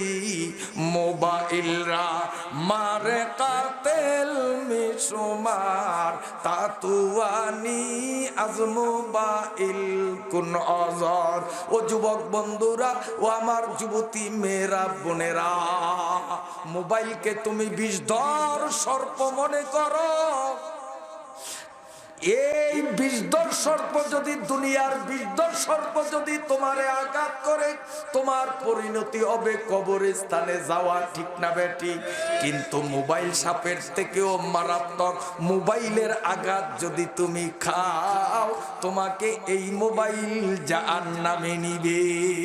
সাপে নিবে কবরে, মোবাইল নিবে তোমারে জাহান্নামে। এই মোবাইলের কারণে অনেক সংসারে সন্তান আর মা বাবার মাঝে বিরোধ। এই মোবাইলের কারণে স্বামী স্ত্রীর মাঝে অশান্তির দুর্বিষহ আগুন ধাউ ধাউ করে জ্বলে, সংসারের শান্তি বিনষ্ট। কথা বাস্তব না অবাস্তব? আল্লাহ আল্লাহ। এরপরে আছে উহিল্লাত লাকুম বাহিমাতুল আনআমি ইল্লা মা ইউতলা আলাইকুম গায়রা মুহিল্লিস সাইদি ওয়া আনতুম হুরুম। তাহলে আমরা কি বুঝলাম? উকুদের মধ্যে আছে রুহু জগতে আলাস্তু বিরাব্বিকুমের অঙ্গীকার স্মরণ রাখতে হবে। এই উকুদের মধ্যে আছে আল্লাহর সাথে বান্দার যতগুলো চুক্তি, এগুলো অর্থাৎ আল্লাহ ফরজ করে নাই, বান্দা মান্নত করে নিজের উপর ফরজ করে নিল, সেগুলো এই উকুদের মধ্যে আছে। উকুদের মধ্যে আছে বান্দায় পরস্পর যেই অঙ্গীকার করে এগুলো রক্ষা করার নির্দেশ। এই উকুদের মধ্যে আছে আল্লাহ শরীয়তের যেই বিধান, এগুলো বান্দার সাথে আল্লাহর একটা চুক্তি, এগুলো পালন করা লাগবে। কিন্তু প্রশ্ন হলো, আজকে আমরা মুসলমান এই হালাল হারামের চুক্তি আমরা মানি না। সিংহভাগ মুসলমান মানে না। তার প্রমাণ হলো এই ভান্ডারিয়া শহরে নামাজের টাইমে মুসলমান মসজিদে বেশি থাকে না, বাইরে বাজারে বেশি থাকে। কথা বলেন, হ্যাঁ? কেন? এরাও তো মুসলমান, এরা আল্লাহর হুকুম কেন মানে না? চুক্তি কেন পালন করে না?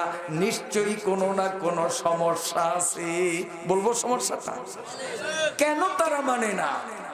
মানে না তার কারণ হলো আল্লাহর সাথে বান্দার মোহাব্বত নাই, সম্পর্ক নাই, পরিচয় নাই।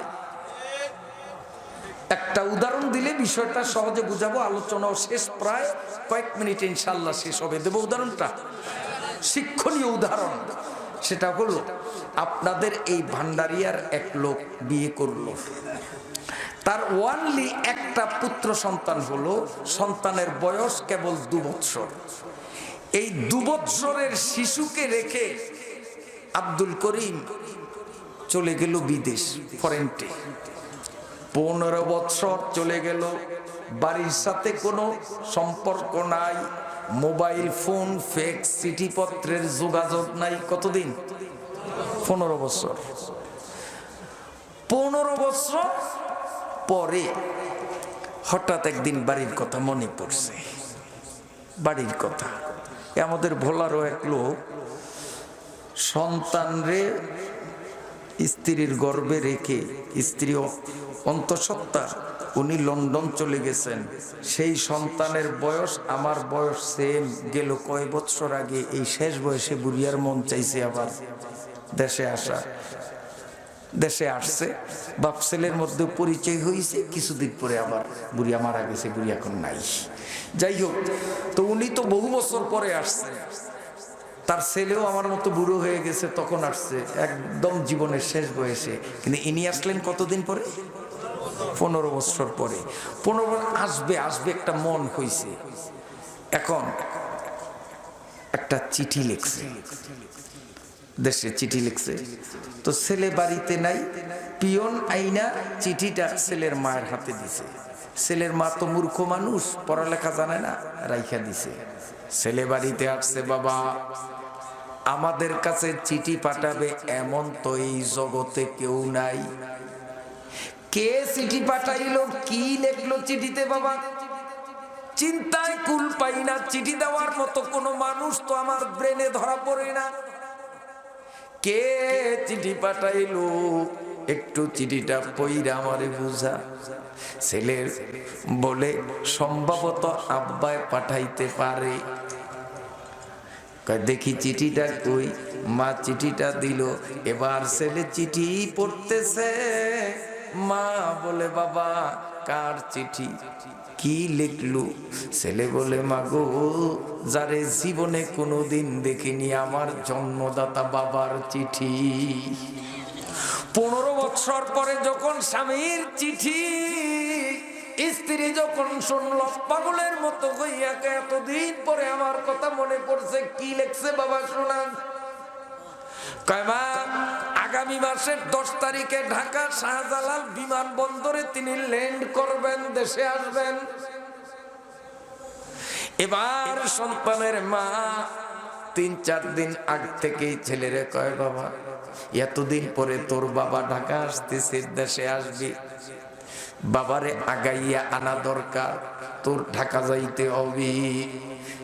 ছেলে কয়, মা বাবাও আমারে চিনে না, আমিও বাবারে চিনি না, আমি গিয়ে তার রিসিভ কেমনে করব? একজন তো পরিচিত জন লাগে। আপনারা কি কয়? খামোখা আমি গেলেই বা কি, আর আমার তো যাওয়া কর্তব্য, যাওয়া কর্তব্য, বাবারে রিসিপশন করে সসম্মানে বরণ করা কর্তব্য। কিন্তু সমস্যা হলো আমি 2 বছরের শিশু ছিলাম, এখন কত?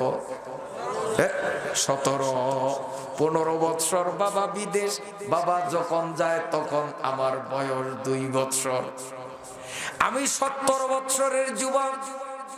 বাবা আমারে দেখে ঠিক পাবেন না, আমি তো ওনারে জীবনে কি দেখছি তা তো আমি বলতেই পারি না।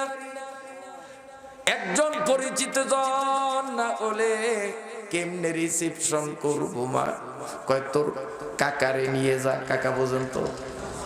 চাচা, চাচারে নিয়ে যা।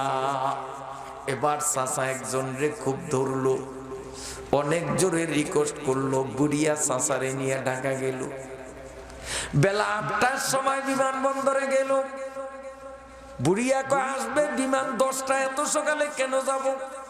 ওই ছেলের মনে মানে না, প্রাণে সয় না, বাবার জন্য তার মন পাগল পারা। বুড়িয়ারে কেতকোতানি দিয়া নিয়ে গেল সকাল 8টায়। এখন বুড়া মানুষ 2টা ঘন্টা ওখানে বসে থাকবে, বুড়িয়ার কাছে খুব ক্লান্তি লাগে। এখন বুড়িয়া বিমান বন্দরের ফ্লোরে বসে একটা পিলারের সাথে এলান দিয়ে, বুঝলেন না, বুড়া মানুষ তো ঘুমাইসা গেছে, বুড়া ঘুমা। কিন্তু ওই যুবক জীবনে ঢাকা যায় নাই।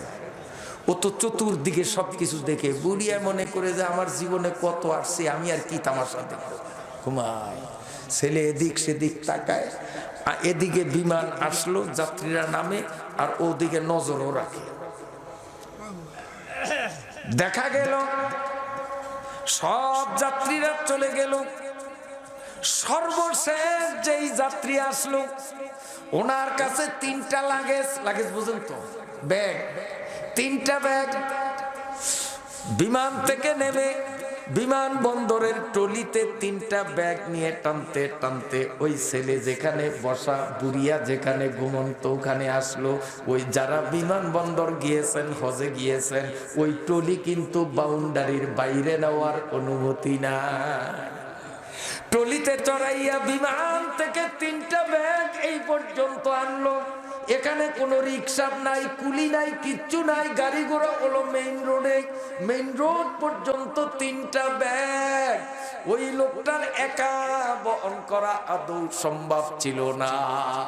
উনি দেখেন কোনো কুলিও পাওয়া যায় না, কোনো রিক্সাও পাওয়া যায় না, কি করি, একটু দূরে দেখে একটা ছেলে চতুর্দিকে তামাশা দেখে এই বুড়ো লোকটা যাইয়া বলে, বাবা আমি তোরে চিনি না, জুয়ান মানুষ, একটা উপকার করলে আমি চিরকাল ঋণী থাকবো। কি উপকার করতে পারি? বাবা আমার 3টা ব্যাগ আমি নিতে পারি না, রাস্তা পর্যন্ত একটা ব্যাগ একটু আগাইয়া দে, 2টা আমি নেব, কারণ একটা রাইখা 2টা নিয়ে গেলে ওটা চোরে রাখবে না, নেবে না চোরে, একটু উপকার কর, কি চাস আমি তোরে তা দেব। যখন এই কথা বলছে ছেলে খুব হিট হয়ে, কারণ ছেলের বয়স কত, এই 17 বছরটা হলো বেজালিয়া বছর, 15 থেকে 25 পর্যন্ত এই বয়সটা হলো ভেজালের বছর। মনে রাখবা যুবকরা, কত, যত গুন্ডামি, পান্ডামি, ছিনতাই, রাহাজানি, ডাকাতি, সমাজ বিরোধী, ধর্মদ্রোহী অপকর্ম এগুলো করে 15 থেকে 25 পর্যন্ত, 15-র নিচে করার মতো যোগ্যতাই হয় না। আর 25-এর পরে তখন আস্তে বার্ধক্যের দিকে রওনা দেয়, তখন এগুলো মন থেকে আস্তে আস্তে এমনি মুছে যায়। বেজালের বয়স হলো এই 15 থেকে 25। এই জন্য আল্লাহর রাসূল বলেছেন, ইগতানিম খামসান কাবলা খামসিন, 5টা জিনিসকে 5টা জিনিস আসার আগে মূল্যায়ন করো। ওই 5টার মধ্যে একটা হলো এই বেজালিয়া বছরের সময়। আল্লাহর নবী বলেন, এই সময়টাকে গুরুত্ব দিয়া কোনো যুবক যদি নিয়ন্ত্রণে রাখতে পারে তার ভবিষ্যৎ উজ্জ্বল, আর এই ভেজালের সময়টাকে যদি নিয়ন্ত্রণ আরা বানায় তার ভবিষ্যৎ অন্ধকার। আল্লাহ পাকের নবী বলেন, 7 প্রকারের মানুষ, রাত বেশি হয়ে গেছে বিধায় আমি সব কয়টা বলবো না, শুধু সংশ্লিষ্ট একটা পয়েন্ট বলবো।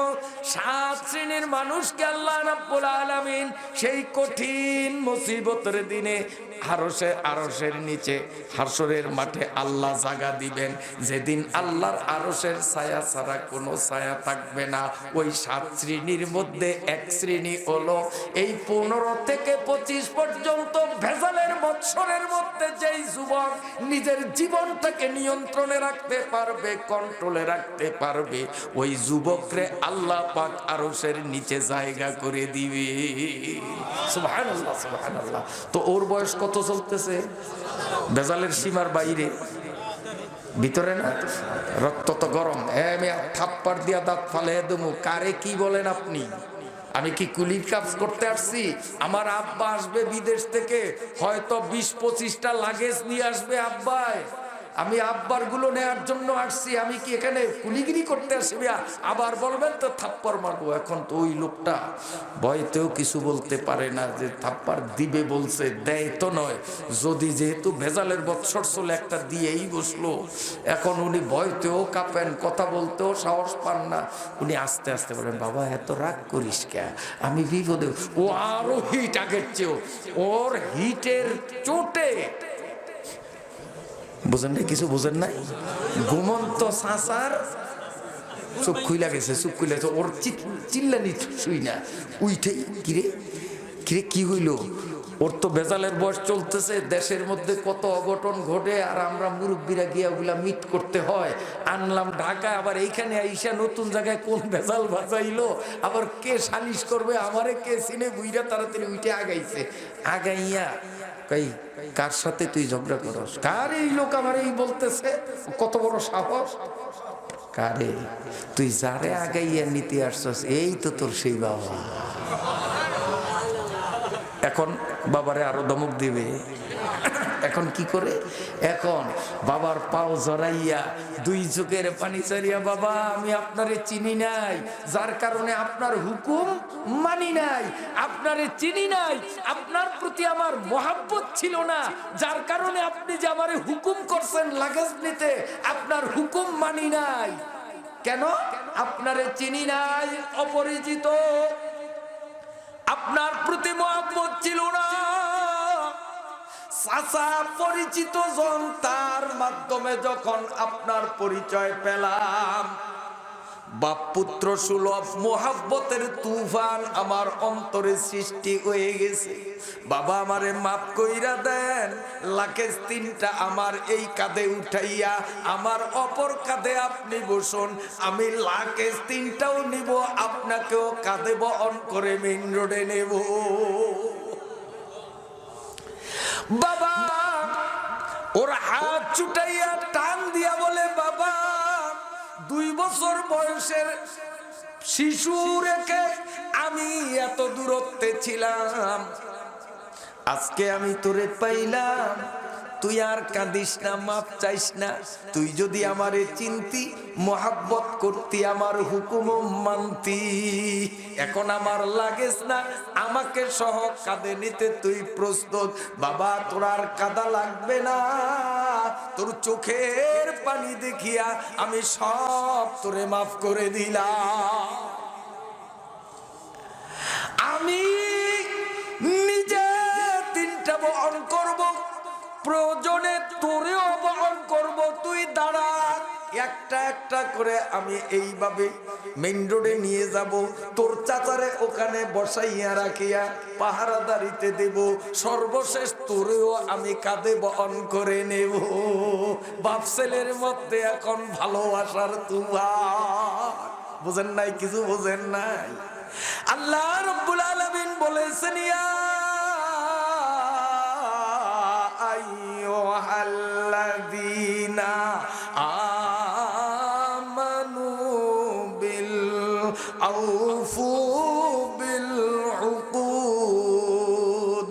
আল্লাহ পাকের হুকুমগুলো মানতে আল্লাহ আমাদেরকে নির্দেশ দিয়েছেন, কিন্তু মুসলমানের ঘরে জন্ম নিয়েও আল্লাহর সাথে মুসলমানের পরিচয় নাই, যার কারণে মুসলমানের অন্তরে আল্লাহর মোহাব্বত নাই। মোহাব্বত না থাকাতেই আল্লাহর হুকুম মানে না। এখন আল্লাহর সাথে বান্দার যদি পরিচয় ঘটাইতে চাই, মোহাব্বত যদি সৃষ্টি করতে চাই, পরিচিত জন লাগবে নি? হ্যাঁ, পরিচিত একজন লাগবে। ওই পরিচিত জন হলো 8 দিন ব্যাপী তাফসীর মাহফিল। দুঃখে কলিজা ফাটিয়া যায়, আমি নবীপুরি এই দেশে আজকে 40 বছর আছি, এই দেশের নারী পুরুষ আবাল বনিতা বৃদ্ধ শিশু কিশোর আমারে চিনে না, নাম শুনলে জানে না যে কে এমন লোক ভান্ডারিয়াতে আছে বলে আমার মনে হয় না। তারপরেও শীত নাই, গরম নাই, আমিও পরিচিত মানুষ, বহু বছর আপনাদের এখানে আসি, আজকের মতো জনমানব শূন্য মাহফিল আমার জীবনে মন্ত্রী বাড়ি আজকে দেখলাম, এই দুঃখ আমার মনে আমি জায়গা দিতে পারি না। পরিচিত জন হলো 8 দিন ব্যাপী মাহফিল।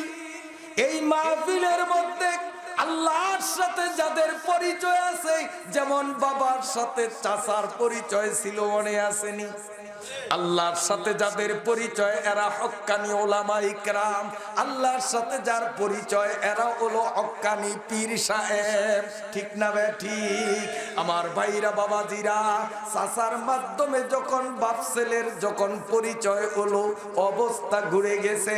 আমরাও দেখি যেই মানুষটা গোটা জীবন চুরি ডাকাতি খুন রাজানি আর যত রকম পাপ কাজের মধ্যে মগ্ন থাকতো, এই পরিচিত জনদের সোয়ায় যাইয়া কেবল 3টা দিন যদি চরমনাইয়ের মাটিতে গড়াগড়ি খায়, ওই চোর রাত্রে ঘুম মারিয়া আর চুরি করে না।